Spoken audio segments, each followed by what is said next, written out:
ఈరోజు ఈ సభ జరుగుతున్నటువంటి తీరు చాలా దురదృష్టకరంగా ఉంది. ఇది వీధుల్లో కూర్చుని వీధి పోరాటాల్లాగా ఇలా మాట్లాడుకోవటం న్యాయంగా లేదు. ఎవరైనా మాట్లాడకూడదు. అంటే వ్యక్తిగతంగా ఎవరినైనా హర్ట్ చేస్తే అందరూ ఎమ్మెల్యేలైనా మంత్రులైనా ముఖ్యమంత్రులైనా సరే వ్యక్తిగతంగా మానసికంగా ఒక్క నిమిషం గౌరవ సభ్యులు కేటీఆర్ గారు వ్యాఖ్యలను రికార్డుల నుండి తొలగిస్తున్నారు.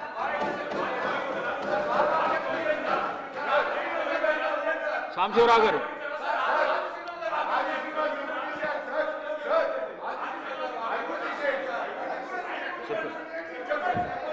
సార్, మనకి బయట రాజకీయ వేదికలు చాలా ఉంటాయి సార్. రాజకీయ వేదికల పైన మాట్లాడుకోవచ్చు.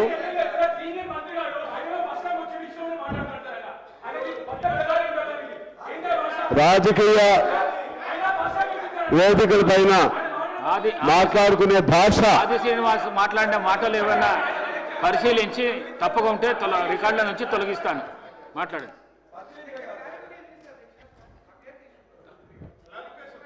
ఎందువల్లంటే అధ్యక్ష, ఈ అసెంబ్లీలో దాదాపు 4.5 కోట్ల మంది ప్రజల భవిష్యత్తు గురించి మంచి చర్చ జరుగుతుందని, మంచి నిర్ణయాలు జరుగుతాయని చెప్పి ప్రజలందరూ మన వైపు ఎదురు చూస్తూ ఉంటారు. కానీ దురదృష్టం ఏంటంటే, మనం ఒక స్థాయిలో ఉన్నటువంటి వాళ్ళం ఎంతైనా కోపం ఉండొచ్చు, ఎంతైనా ఆవేశం ఉండొచ్చు, ఎంతైనా బాధ ఉండొచ్చు, కానీ పరిధిని దాటకూడదు. పార్లమెంటరీ సాంప్రదాయాలు ఉంటాయి, అసెంబ్లీ సాంప్రదాయాలు ఉంటాయి. వాటిని దాటి మాట్లాడినప్పుడు ఇటువంటి ప్రాబ్లమ్స్ వస్తూ ఉంటాయి. అందులో అద్దాల మేడలో కూర్చుని రాయేస్తే మరలా అద్దాల మేడ పగిలిపోయింది అధ్యక్ష. అది వీరైనా వారైనా సరే, ముందు ఎప్పుడైతే ఒక వ్యక్తిని మానసికంగా పర్సంటేజ్లని ఇటువంటి అనకూడదు అధ్యక్ష. వారన్నా తప్పే, మీరన్నా తప్పే. ఇది మీరు అన్నారు. మీరు సార్ కేటీఆర్ గారు, నేననేది వినండి దయచేసి. నాతో అవసరం లేదు, దయచేసి వినండి. ఎవరైనా సరే ఇది ఒకరిని బట్టి ఒకరు నేర్చుకుంటున్నారు. ఒకరు మీరో మాట అంటారు, వాళ్ళో మాట అంటున్నారు. మీరో మాట అంటే వాళ్ళో మాట, వాళ్ళో మాట అంటే మీరో మాట. ఇద్దరు చెప్తున్నాను. ఇవాళ సభలో జరిగిన పరిణామం గురించి నేను మాట్లాడుతున్నాను. ఇవాళ సభలో జరిగిన పరిణామం జనరల్గా బట్టి గారు ఎప్పుడు కూడా ఈ doesn't lose his temper sir. ఇది ఎప్పుడు అన్నారు మీరు? ఎప్పుడు 30% అంటే వాళ్ళు కూడా ఒకటి అంటారు. ఏ ఉపయోగం చెప్పండి?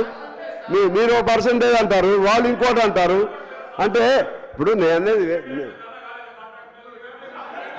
ఇప్పుడు అవన్నీ నేను అనేది ఒకటే. ఇప్పుడు ధర్నాలు చాలా అవుతాయండి, అవన్నీ ఇక్కడ మాట్లాడుకునేవి కాదు. ఈ వేదిక మీద అట్లా అనుకుంటే ఇక సభ ఎందుకండి? సభ చాలా సభలో మాట్లాడుకునే పద్ధతులు వేరే ఉంటాయి, బయట మాట్లాడుకునే విధంగా మాట్లాడకూడదు. దయచేసి నేను as a well wisher of both sides I want to advise both the sides to be under control, to be restrained. ఎందుకంటే ఇది ఇలా పోతూ ఉంటే ఎవరికైనా సరే అది బాధాకరం, ఇబ్బంది. దయచేసి ఇక్కడి నుంచి ఫుల్ స్టాప్ పెట్టి మంచిగా మాట్లాడుకుందాం, సబ్జెక్టుని మాట్లాడుకుందాం. మన వేదికలు ఉంటాయి కదా, బీఆర్ఎస్ వేదిక ఉన్నప్పుడు మీరు ఎన్నైనా అనండి, వారి వేదిక ఉన్నప్పుడు వారు అంటారు, మేము ఉన్నప్పుడు మేము ఇద్దరు కూడా అనవచ్చు మేము. ఎందుకంటే అవి బయట అనుకుందాం. ఇక్కడికి వచ్చేసరికి ఎజెండా ఉంటుంది, టైం ఉంటుంది. ఆ టైం పరిధిలోనే మాట్లాడాలి. టైం దాటిపోతూ ఉంటే అసలు సబ్జెక్ట్ వెళ్ళిపోతుంది, ఎటు పోతుంది, రాంగ్ సంకేతాలు పోతాయి.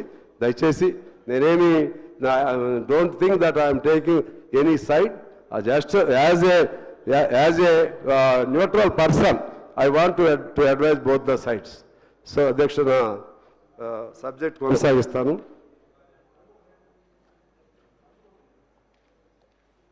ముందుగా హోమ్ డిపార్ట్మెంట్కి సంబంధించి మాట్లాడదాం అనుకుంటున్నాను అధ్యక్ష. ఈ హోమ్ అనేది చాలా కీలకమైంది. రాష్ట్రాన్ని కానీ దేశాన్ని కానీ అంతర్గతంగా శాంతి భద్రతల సమస్య పైన వారు చాలా క్రియాశీల పాత్ర, నిర్మాణాత్మకమైన పాత్ర వహించి ప్రజల్లో మంచి పేరు సంపాదించుకోవాల్సినటువంటి పోలీస్ డిపార్ట్మెంట్ కోరుకుంటాం. మనం సినిమాలో చూస్తూ ఉంటాం అధ్యక్ష. ప్రజల్లో బాగా పేరు సంపాదించుకునేటువంటి హీరోయిక్ పర్సనాలిటీస్ ఉన్నటువంటి ఆఫీసర్లను చూస్తాం. పొలిటికల్ లీడర్స్తోనో లేకపోతే మాఫియాలతోనో కొలైడ్ అయ్యి వేరే పద్ధతిలో ఉన్నటువంటి వాళ్ళని కూడా చూస్తాం అధ్యక్ష.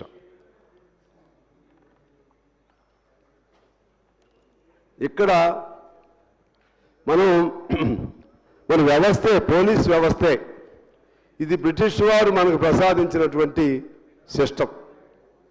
ఐపీసీ పేరు మార్చొచ్చు, దానికి ఏదో మన సంస్కృత పదం హిందీ పదం కలిసి వచ్చేట్టుగా భారత న్యాయ సంహిత అని ఏదో అటువంటి పేర్లు పెట్టారు. కానీ లోతుల్లోకి వెళ్ళి సిస్టమ్ను మార్చలేదు అధ్యక్ష.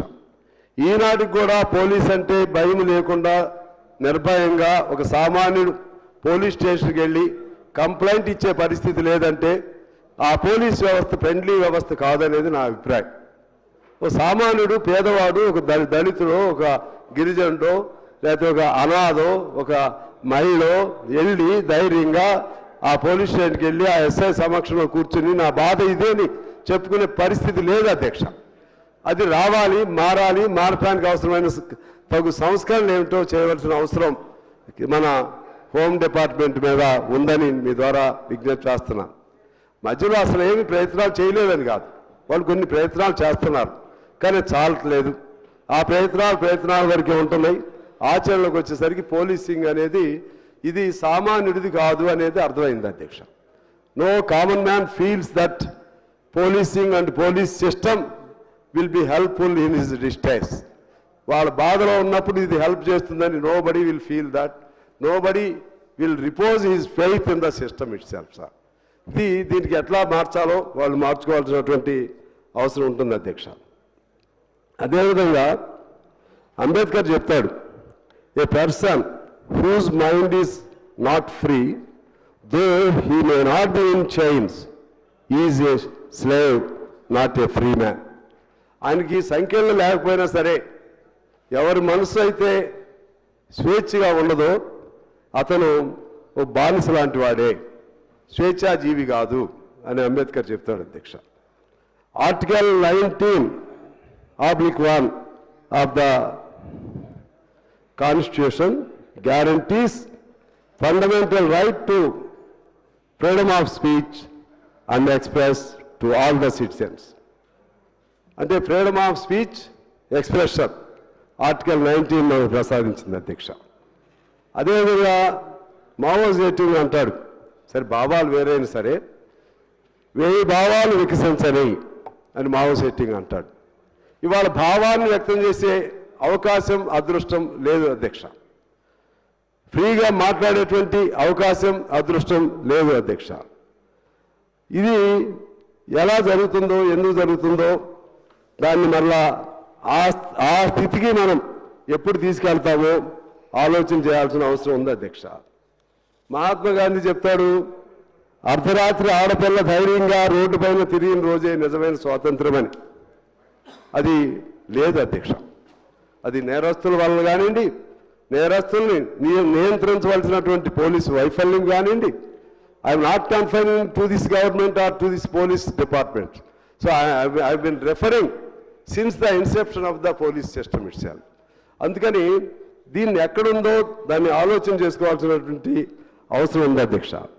సో మనం ఒకసారి ప్రపంచంలో ఫ్రెండ్లీ పోలీస్ ఎక్కడెక్కడ ఉందని ఒకసారి ఆలోచన చేస్తే, నేను చదివిన దాని ప్రకారంగా స్కాండినేవియన్ కంట్రీస్, నిన్న ఎడ్యుకేషన్ కూడా అక్కడే అధ్యక్ష, Denmark, Netherland, Sweden, Iceland, New Zealand ఇటువంటి దేశాల్లో ఫ్రెండ్లీ పోలీసింగ్ ఉంటుంది. అందులో మంచి ఏమైనా ఉంటే స్టడీ చేద్దాం. ఆ విధంగా ఫ్రెండ్లీ పోలీస్ ద్వారా ఈ వ్యవస్థలో పోలీస్ అంటే ఒక నమ్మకం, ఒక విశ్వాసం ఉండే విధంగా ప్రయత్నం చేయాలి అధ్యక్ష.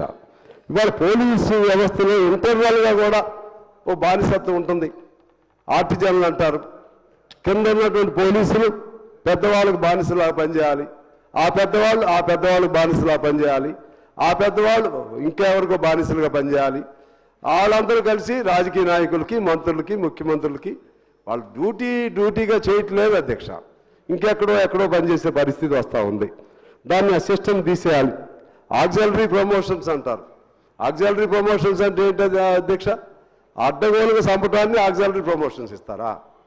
ఎన్కౌంటర్ పేరుతో అడ్డగోలుగా చంపితే ఆయన్ని నువ్వు హీరో అని చెప్పి ఆయనకి ఏకంగా IPS కన్ఫర్ చేస్తారు, లేకపోతే ఇంకెక్కడో స్థాయి ఇస్తారు. అసలు ఇంకా పోలీసులు న్యాయబద్ధంగా పనిచేయాలనే ఆలోచన ఎలా వస్తుంది? ఎలా ప్రభుత్వం మెప్పు పొందాలి, ఏ విధంగా అడ్డగోలు పనులు చేయాలనేటువంటి ఆలోచన వస్తుంది అధ్యక్ష. ఇవన్నీ ఆ సిస్టమ్ మారాలి. ఆ విధంగా మారని వ్యవస్థ ఉంటే అది చాలా ఇబ్బందిదాయకమైంది.